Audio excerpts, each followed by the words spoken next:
এই বাংলাদেশ যাতে না হয়, আমাদের বাংলাদেশের মধ্যেই কোন দলটা বিরোধিতা করছিল?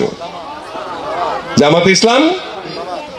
তারা আল বদর, রাজাকার এগুলি বানায় আপনার বিভিন্ন ভাবে আমাদেরকে অত্যাচার করেছে পাকিস্তানিদের দিয়ে। এখন আবার এটার জন্য ক্ষমা চেয়ে তারা আমাদের সঙ্গে নির্বাচন করতে চায়। এই জামাত ইসলামকে ভোট দেওয়া যায়? এখন একটা জামাত ইসলাম এখন আমাদের সঙ্গে, আমরা ঠিক আছে সবাইকে নিয়ে তো চলতে হয়, এই দেশের মানুষ আমরা ছত্র ছায়া দিয়ে রেখে যাতে করে কোন রকমের দ্বন্দ্ব দ্বিধা না হয়, দেশে বিশৃঙ্খলা সৃষ্টি না হয়, আমরা তাদেরকে রেখেছি, পুষেছি আমাদের সঙ্গে রেখে। আওয়ামী লীগ তো তাদের দলই বাদ দিয়ে দিয়েছিল, ঠিক না? এখন আবার তারা নির্বাচন করুক, নির্বাচন করার সকলের অধিকার আছে, কিন্তু ভোট দেওয়ার অধিকার হলো আপনাদের। এই ভোটটা আপনাদের কাছে, আপনারা সিদ্ধান্ত নেবেন ভোট কোথায় দিবেন, ঠিক না? আমি নির্বাচন করেছিলাম, বললাম 2001-এ নির্বাচিত করেছিলেন, আর এই এখন নির্বাচন করার সুযোগ পাচ্ছি। এর মধ্যে আমাকে নির্বাচন করতেই দেওয়া হয় নাই, আমাকে জেলে নেওয়া হয়েছে, রিমান্ডে নেওয়া হয়েছে, আমাকে কেস দেওয়া হয়েছে, বিভিন্ন ভাবে জেলখানায় থাকতে হয়েছে। এই যে 5ই আগস্টের আগে আমাদের বিএনপি নিধন করার জন্য শেখ হাসিনা নির্দেশ দিয়ে আমাদের যারা বিএনপিকে আমরা বাংলাদেশে ধরে রাখছি তাদেরকে সকলকেই প্রায় আমাদের জেলে নিয়ে রাখছিল।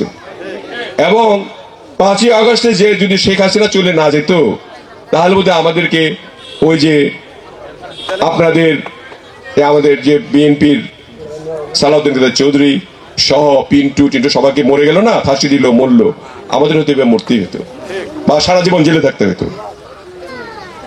তো আল্লাহ তাআলা তো যেটা ডিসাইড করবেন, যেটা সিদ্ধান্ত গ্রহণ করবেন, আল্লাহ তাআলা সিদ্ধান্তের বাইরে যাওয়ার কারো উপায় নাই।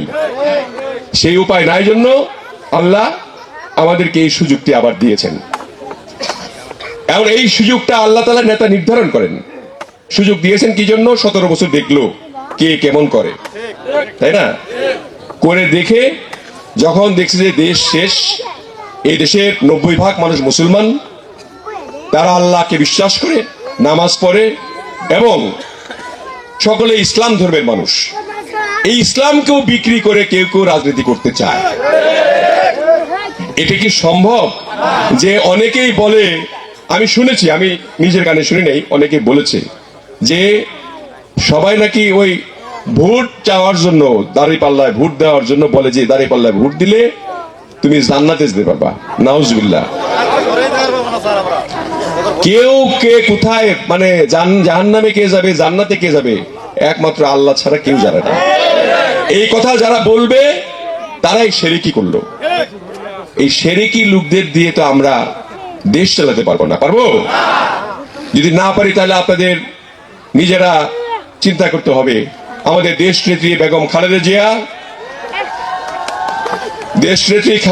বেগম খালেদা জিয়া, তিনি আমাদের 3 বারের প্রধানমন্ত্রী ছিলেন। তাকে কত অত্যাচার করা হয়েছে, তার জন্য আমরা সবাই দোয়া করতেছি যাতে সুস্থ হন। তার বাড়ি ঘর ভেঙে দিছে, তাকে বাড়ি থেকে বের করে দিছে। তার একটা ছেলে নির্যাতনের ঠেলায় মৃত্যুবরণ করেছে। আরেকজন, এই যে ভারপ্রাপ্ত চেয়ারম্যান তারেক রহমান, এই 18 বছরের পরে দেশে আসতে পারতেছে, তারও কোমর ভেঙে দেওয়া হয়েছিল। এই যে অত্যাচার, এই অত্যাচারের মাত্রাটা এত বেশি হয়েছিল যে অত্যাচারের কারণে আল্লাহ তাআলা নারাজ হয়েছে। এই নারাজ হয়ে এখন আর আওয়ামী লীগের নাম আপনারা দেখবেন, আমাদের নাম মুছে দিতে চাইছিল তো, এখন দেখবেন আল্লাহ তাআলা তাদের নাম এমন ভাবে মুছে দিয়েছে যে আর 50 বছরের মধ্যে আওয়ামী লীগের নাম নিশানা পাবেন না।